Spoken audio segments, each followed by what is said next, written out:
Among the entire Nintendo 64 library of great titles, there has always been one sticking out to me that I never had the pleasure of owning. That game is Pokemon Snap. So many colorful locations, so many cute, cool, and downright funny Pokemon to see, and one fabled challenge waiting at the end for any photographer skilled enough to get the picture. Today, ladies and gentlemen, I got my hands on Pokemon Snap, and I'm gonna do whatever it takes to finally live my wildest childhood dreams and snap a picture of the ever-elusive legendary Pokemon, Mew. If you like these sorts of videos diving for the first time into old N64 titles like this one, you should definitely check out some of my other videos. And while you're over there, consider subscribing as well. I put out a video like this once every single Friday, so if you don't want to miss anything, you know what to do. So the first step in my journey to the world's coolest picture is talking to Professor Oak about our brand new vehicle, the 01. This is essentially just the car that we'll be sitting in for the duration of this entire game, as, in case you weren't aware, this game plays out completely on rails, sometimes literally. Oak tells us that we'll be taking pictures of as many Pokemon as we can in order to fill out his Pokemon report, and with that knowledge, we take off into the world of Pokemon. The basics of what we'll be doing throughout this game is all very well explained in the first course. We take pictures of Pokemon. Through to the end of this course, we've taken many pictures, and we choose one of every photo of every different Pokemon we've snapped to show to Professor Oak.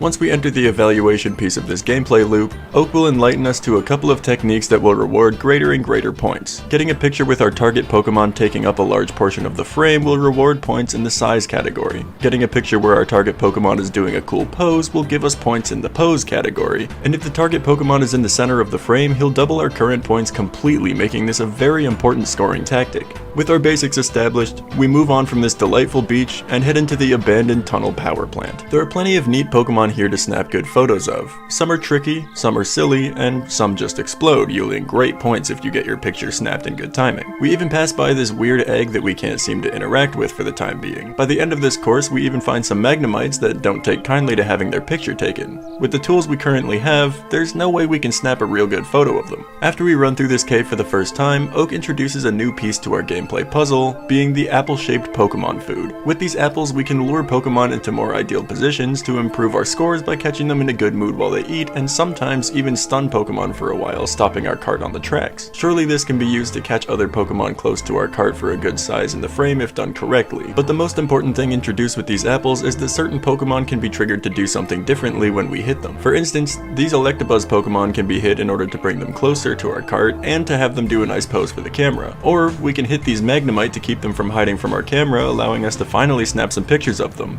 But best of all, we're able to hit this Electrode near the end of the course in order to blow him up, taking out the wall behind him and opening a path to a brand new course. This style of progression through the game feels so natural, so rewarding, and really it just holds a lot of charm. I love this. Moving forward, we have a volcano course. Right off the bat, we have this Rapidash running past us, and snapping a picture of it at the right time will yield extra points for having more Rapidash in the same frame at the same time. Similarly, we have a couple Vulpix chilling here that are pretty easy to lure with apples into a good spot for picture taking. Actually, it even goes the same for this herd of Charmander. We can find 6 Charmander here that make for a pretty sweet picture. I mean, just look at these bonus points that we get for finding so many. This level is also the first one to show us a legendary Pokemon. See, once we come down this track near the end, this egg sits on the track ahead and we need to hit it with an apple. Once it falls into the lava, Moltres will emerge from it and take a sweet pose in the sky for us to get some serious points on. This level is just really cool, and it even allows us to see some Pokemon evolutions in real time. If we use these apples to lure Magmar towards this tiny Charmander, it'll blow its flames at it, which somehow evolves it into a Charmeleon. And if we find this other Charmeleon near the end of the course, we can even hit him with an apple, knocking him into the lava in order to have him evolve into the biggest Charizard I've ever seen. Very cool level here in the volcano, but now that we've finished it, it's time to move on. Our next course is this riverside place, and once again we have all sorts of new Pokemon to snap here. There are a couple Pokemon we can lure into getting out of their hiding with apples, and some Pokemon that we need to interact with in order to get a good picture of them, and even some Pokemon that'll pop out of the water by complete surprise that we need to react quickly to in order to get a good picture of them. Near the end of this course, there's also this button next to this rock wall, but no matter how many apples we throw at it, there's no way to push it in order to open this metal gate that comes next. We'll take the regular course ending for now, I guess. Back at the lab, Professor Oak shows us that he has yet another piece of Pokemon picture-taking technology that will help us in our journey, called the Pester Ball. The Pester Ball is described as something that will bring hiding Pokemon out of their hiding spots in order to have their pictures taken, and pretty soon we'll be able to put this to good use. We hop back into the river stage, and pretty quickly we're able to throw Pester Balls at these Bulbasaur hiding in these tree trunks, perfectly exemplifying the Pester Ball's use. Moving forward through the level, not much has changed, but we are now able to use these Pester Balls near the end for the secret end route that we saw earlier. In our first romp through this course, you may have seen this weird shape clipping through the rock walls here, and if we throw a Pester Ball at it, we realize that it was actually just a Porygon in camouflage this whole time. Such a cute Pokemon to get a picture of, but if we keep our eyes on these walls, there's actually another one that we can lure out with Pester Balls that will come out of its wall and land straight on this button, opening our secret exit for us. Another really fun and creative use of the environment to progress through the game.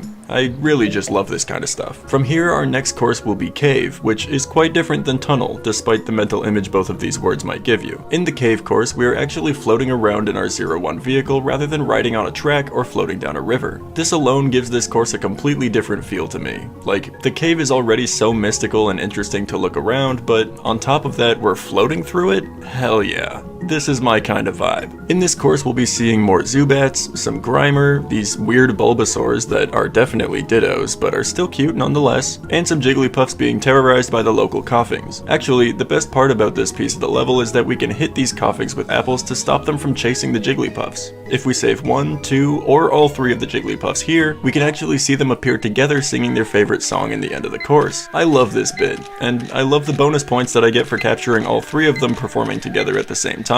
The last thing I'll mention about this level is that we also happen to find our third and final egg in this cave. Like the first one, we can't interact with it quite yet, but once we find out how, it's gonna be real nice snapping pictures of all the legendary birds. At the end of this level, Professor Oak tells us that we actually need to collect more pictures for at least 40 Pokemon total before we're able to move to our next course. So naturally, we've got some work to do. Heading back to the beach, we snap a picture of Lapras far off in the ocean, Pester Ball Snorlax to wake him up for a quick pick, and then we can Pester Ball these flowers in order to find a hidden Scyther as well. Finally though, if we hit this rolling ball with a thrown item, it actually somehow turns into a Chansey, so we snap a pic of this one as well and move on. In the tunnel course, there aren't many new Pokemon that I didn't already snap pictures of, but we can lure these Magnemite with apples towards each other in order to combine them all and snap a picture of our first Magneton. Through this run of the tunnel course, I also noticed for the first time that this egg I still haven't been able to interact with has a hint next to it. I guess we need electricity and or music to help us hatch this egg? Maybe electronic music?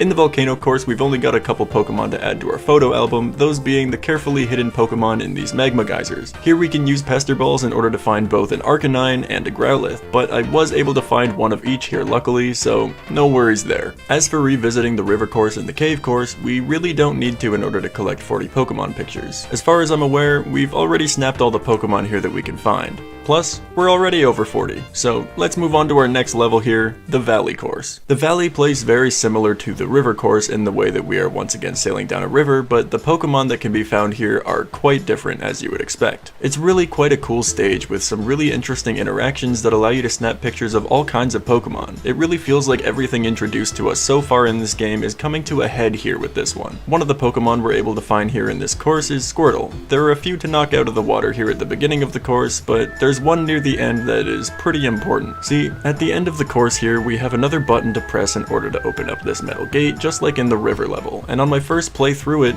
I had no idea how to get this one pressed. There are no Pokemon to be seen here, we can't press it ourselves with our throwable items of course, and I was kinda just at a loss. On my next playthrough, I found that hitting this final Squirtle with a Pester Ball, we're able to sort of shoot him across this mountain like a Koopa shell. My first thought was that I may have to blind shot him over this mountain to hit the button that way, but that didn't seem very in the spirit of what the game has shown me previous to this moment, so I didn't want to try it for too long. But in one of my attempts to aim this little guy towards the button, I hit this Mankey down off the top of this little mountain. Turns out all you gotta do is hit this Mankey down and then Pester Ball him onto the button. It's kind of adorable that he punches regular apples away, forcing you to try Pester Balls that explode on contact. This one definitely required a bit of thinking on my part compared to our secret exits prior to this course, but finding out the solution just felt so good. Great job, Pokemon Snap. You wowed me again. So onward we go, but through this metal gate we actually don't find another course. This course was the last of our regular levels to explore in this game, and through the gate we just find one of Professor Oak's cabins. Oak tells us that he's only come all this way in search of something that he received information about back at the lab. Apparently there are 6 different Pokemon signs hidden throughout this island that we've been exploring. These signs are shaped like different Pokemon important to this island, and Oak thinks that if we're able to snap pictures of all of them, we might just be able to find out something deeper that this island has to offer. So off we go back into every course in search not of Pokemon, but landmarks that resemble them. These all took me a while to find in my quest to seek them out, but it was honestly such a fun puzzle to put together that I didn't really care about the time that it took. This was just such a cool idea to me, especially because I hadn't noticed any of these before playing through the whole game up to this point. Let me take you through what I found. In the beach course, right near the beginning, we have this section of rocks, and when viewed from the proper angle, they look just like a Kingler. After taking this picture of the Pokemon sign, Oak gives us a Pokemon flute that we're now able to use to get certain Pokemon to do special poses for us, which is really cool, but also quite useful as you'll be seeing moving forward. In the tunnels, we don't need electronic music as I had once suspected, but rather, we just need to lure Pikachu over to this egg we couldn't hatch before and play our flute so that he'll electrocute it, and suddenly Zapdos emerges. After snapping a couple of sweet pictures, Zapdos flies over to this generator from the abandoned power plant within this tunnel and lights everything up. In this room immediately after, there's a projector showing a silhouette of a pincer on this wall. Our next Pokemon sign. In the volcano level, I actually found our next sign very quickly. Right at the start, if you try throwing pester balls into this geyser, the cloud that comes out of it will resemble a coughing. Moving on to the river, we're able to use our new Pokemon flute to wake up this Vileplume, and once we do, its spores will stop coming out of its head, clearing the way to see this cubone-shaped set of rocks between the trees, which is our 4th Pokemon sign. Our 5th one is kind of interesting, and it's hidden in the cave course. Once we've come to a certain point in our path, looking down this direction will show us some strange sparkling rocks, I guess, and they don't really look like much. But upon developing our photos back at Oak's lab, we can see that the light refracts in such a way that there's a faint glow in the shape of a Mewtwo staring straight back at us. This one was really cool and quite creative in my opinion. Oh yeah, and in the cave course, using this flute, we're also able to get these Jinx to hatch this final egg for us, revealing Articuno. I just thought I should put this here in order to complete our legendary bird trio, because I didn't really know where else to fit it. But finally, we have the most obvious Pokemon sign at the start of the valley course, and it's impossible to miss. There are 3 mountains here in the background shaped like a Dugtrio, and in snapping this photo real quick, we've collected all the Pokemon signs that we've set out to find. Bringing these all together, Oak realizes that these signs all represent the 6 Pokemon constellations that can be seen in the sky from this island, and points to a rainbow cloud that's formed in the sky, saying that the one who set all of this up has gotta be up there. Taking our 01 vehicle into the sky, we've begun our final Pokemon encounter. Here we find Mew, and our goal is to take the best picture we possibly can of it before we either run out of film or simply reach the end of the course. Mew sits in this little force field, making it impossible to see through a camera lens, but with enough carefully aimed pester ball throws, we're able to start weakening its magical shield. Eventually, it can't stay behind its force field as reliably as before, and has to chase after the energy to get back into it, but this is our chance to snap the picture we've been chasing. With a quick pester ball reaction, we're able to stun Mew for just a moment, getting as close as we can to it to capture the perfect picture. And once we have one that we're satisfied with, we leave him be, and we return back to Professor Oak's lab. Oak is incredibly happy with all of our hard work, and he gives us some final congratulations before rolling the credits. Feeling fulfilled knowing that we've completed a job well done, we get to watch the credits scroll over some of our greatest pictures throughout our journey on Pokemon Island. And what a journey it was. Beating this game is always something I've wanted to do, and as I've never really seen much of this game online, it was a really good experience going about figuring out all this stuff on my own. If you haven't played Pokemon Snap before, definitely consider giving it a go. It's actually on the Nintendo Switch N64 collection too if you're interested in trying it out. I love this game, and I'm so glad that I now have my very own cartridge for it. This has been a very delightful experience. Anyways, that's pretty much my time for this week. I put out videos like this every single Friday, so subscribe or stay tuned if you're interested in seeing more from me. But for now, please enjoy my personal favorite collection of pictures from this adventure. My name is Myloe, and I'm out.